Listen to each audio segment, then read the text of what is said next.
BC రిజర్వేషన్లపై Congress BJP మధ్య మాటల యుద్ధం ముదిరింది. తెలంగాణలో బీసీ రిజర్వేషన్లకు వ్యతిరేకంగా దాఖలైన పిటిషన్ను సుప్రీంకోర్టు కొట్టివేయడాన్ని కాంగ్రెస్ స్వాగతించింది. మరోవైపు సుప్రీంకోర్టులో ఇలా జరుగుతుందన్న విషయం తమకి ముందే తెలుసన్నారు BJP Telangana chief Ramachandra Rao.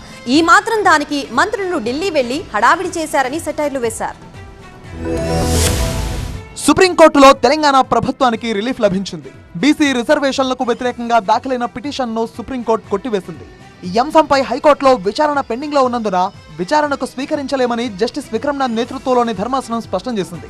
హైకోర్టులోనే తేల్చుకోవాలని petitioner కు తేల్చి చెప్పింది. మరోవైపు సుప్రీంకోర్టు నిర్ణయాన్ని స్వాగతిస్తున్నామన్నారు డిప్యూటీ సీఎం మల్లు భట్టి విక్రమార్క. ప్రభుత్వం స్వాగతిస్తూ ఉంది, సంతోషిస్తూ ఉంది.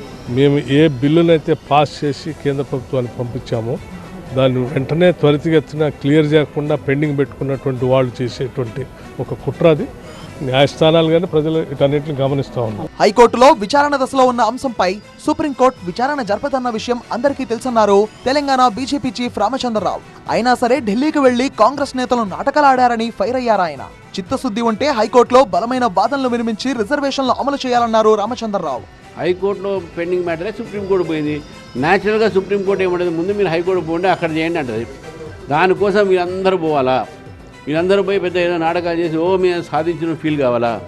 ఏం సాధించింది లేదు.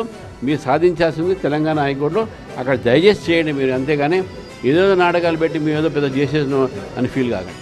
మరోవైపు బీసీ రిజర్వేషన్లకు అనుకూలంగా హైకోర్టులో మరో 4 పిటిషన్లు దాఖలయ్యాయి.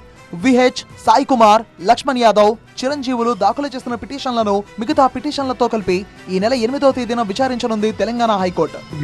డేట్ పెట్టింది కాబట్టి ఇవాళ మేమందరం ఇంప్లిమెంట్ అయినాం. అందరం కూడా మేము ఇంప్లిమెంట్ అయినాం. తప్పనిసరిగా మాకు న్యాయం జరగాలి అంటున్నాం. మేమేం తప్పు చేయలే. దేశ స్వాతంత్రం వచ్చి 78 ఏళ్ళు అయినా మాకు న్యాయం జరుగుతలేదు.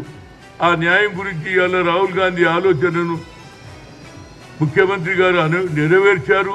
ఎన్నికల షెడ్యూల్ కూడా పెట్టారు. మరోవైపు ఈ నెల 8వ తేదీన హైకోర్టు ఎలాంటి తీర్పు వెల్లడిస్తుందో అన్న ఉత్కంఠ నెలకొంది.